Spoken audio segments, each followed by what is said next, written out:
Good afternoon friends, কেমন আছো তোমরা? সবাই ভালো আছো নিশ্চয়ই। তোমরা তো জানোই দুদিন মাকে আর বাপিকে আমাদের বাড়িতে ঘুরতে নিয়ে এসেছিলাম। বাপি তো আর থাকতে চাইছে না, দুদিন থেকেই বাবার হয়ে গেছে। কেন বলো তো? আমাদের এখানে তো হাঁটার জায়গা নেই। হাঁটার জায়গা নেই না, হাঁটার জায়গা আছে, কিন্তু আমাদের যেহেতু স্টেশনের কাছে লাইনের পাশেই বাড়ি, তার জন্য বাপিকে বাইরে বেরোতে দিচ্ছে না। কারণ কানেতে যদি না শুনতে পায়, আর আমাদের এই কর দিয়ে না সমস্ত কিছু ট্রেন, মেল ট্রেন পাস হয়, মানে সাথে সাথে ট্রেন। এবার যদি কিছু হয় তার জন্য বাপিকে বাইরে বেরোতে দিচ্ছি না। বাপি তার জন্য থাকতে চাইছে না, কারণ আমাদের বাড়িতে তো প্রচুর হাঁটে বাপি, আর এখানে হাঁটতে পারছে না। সেই বিকালে একটু জামি নিয়ে বেরোচ্ছি, মোট কথা আমার সমস্ত কাজকর্ম করে বিকালে একটু বেরোচ্ছি, ঘুরিয়ে নিয়ে আসছি, কিন্তু তাতে হচ্ছে না। বাড়িতে তো সকাল দুপুর বিকেল 3 বেলা হাঁটতে যাই মোট কথা।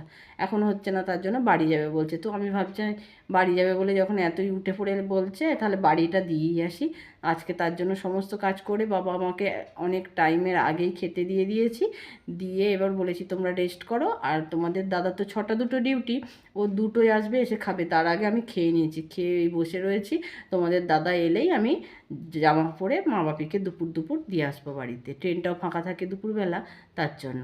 তো চল, এই ভিডিওটা কদিন আগে যখন মা বাপি এসেছিলো তখন মা বাপিকে দিতে যাব বলে করেছিলাম ভিডিওটা, আর এডিট করা হয়নি বলে তোমাদের কাছে শেয়ার করা হয়নি। ভিডিও ডিলিট করতে গিয়ে দেখছি এই ভিডিওটা, ক্লিপগুলো সব রাখা রয়েছে, কিন্তু ভিডিওটা এডিট করা হয়নি। তাই ভাবলাম আজকে এই ভিডিওটা এডিট করে দিই। দেখো, মা বাপি কিন্তু বাড়ি যাবে বলে একেবারে সকাল সকাল রেডি হয়ে গেছে, আর আমি বেরোনোর আগেই ওনারা বেরিয়ে যাচ্ছে। বাড়ি যাবার কত টান দেখছো। এখন একদম রেডি হয়ে গেছি, এখন যাচ্ছি বাবা মাকে বাপের বাড়িতে ফিরিয়ে দিয়ে আসতে। দুদিনের জন্য নিয়ে এসেছিলাম, রেখেছিলাম, ঘুরিয়েছি, এবার যাচ্ছি বাবা মাকে দিয়ে আসতে। বাবা মা তো বাড়ি যাওয়ার জন্য একদম উদগ্রীব হয়ে আছে, নিচে চলে গেছে। তো চলো এবার যাওয়া যাক। আমরা স্টেশনে যে দিকটাই থাকি সেই দিকটা থেকে স্টেশন কাছে, কিন্তু টিকিট কাউন্টারটা একদম পুরো স্টেশন কভার করে যেতে হবে। তারপরে তো কাকাকে তার জন্য টিকিটটা কাটতে দিয়ে এসেছিলাম, কারণ বাপি মাকে কোথায় রেখে যাবো। টিকিট দাও, আসছি। আসবে না। আর আজকে একটু ট্রেনের সময়ের আগেই বেরিয়েছি, কারণ আমি তো আর একা না যে দৌড়ে দৌড়ে গিয়ে ট্রেন ধরবো, আর লাইন দিয়েও যাচ্ছি না। দেখো, একদম ভালো সভ্য মেয়ে হয়ে গেছি, যে রাস্তা আছে স্টেশনে ওঠা সেই রাস্তা ধরে যাচ্ছি। অন্য সময় আমি একা হলে দৌড়ে যাই, লাইন দিয়ে গিয়ে স্টেশনে উঠে পড়ি। আজকে কিন্তু সেরকম করলে চলবে না, মা বাপি আমাকেও বকা দেবে কিন্তু তাহলে। তো স্টেশনে এসে ট্রেনের জন্য দাঁড়িয়ে রয়েছি, এরকম কিন্তু হয় না। অনেকক্ষণ দাঁড়ানোর পর ট্রেন এসে গেছে।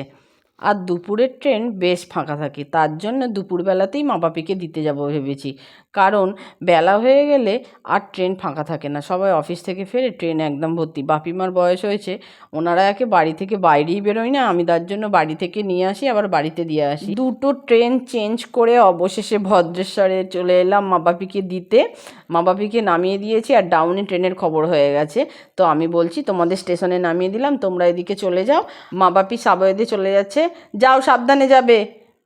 আর এদিকে আমি লেডিসের কাছে এগিয়ে চলে এসেছি। আসার সময় লেডিসে উঠিনি, কারণ বাপি আবার লেডিসে উঠবে না, কিন্তু আমি একা যেহেতু যাবো লেডিসের কাছে, তার জন্য চলে এসেছি। আর সাথে সাথেই ট্রেনে উঠে পড়লাম, আর বাড়িও পৌঁছে গেলাম। বাবাকে ভদ্রেশ্বর স্টেশনে দিয়ে চলে এসেছি, আর ফিরে এসেছি এখন 6টা বাজে, সন্ধেই হয়ে গেল অনেকটা। আর এই যে বাবাই খেলে এসে খেতে বসে পড়েছে।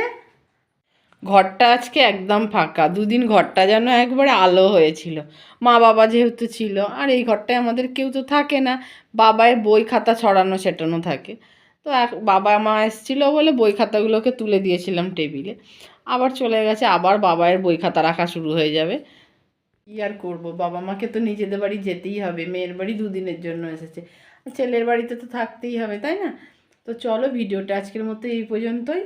আর আজকে রান্নার কোনো ঝামেলা নেই, মা রাইস চিলি চিকেন করেই দিয়ে গেছে। তো বসে থাকবো, আর একটু যদি কোনো কাজ থাকে তো কাজ করব। তো কোনো ঝামেলা নেই। ভিডিওটা আজকের মতো এই পর্যন্তই। সবাই ভালো থেকো, সুস্থ থেকো, নিজের খেয়াল রেখো। আর যদি ভিডিওটা ভালো লাগে তাহলে একটা লাইক, কমেন্ট ও শেয়ার করে দিও। টাটা।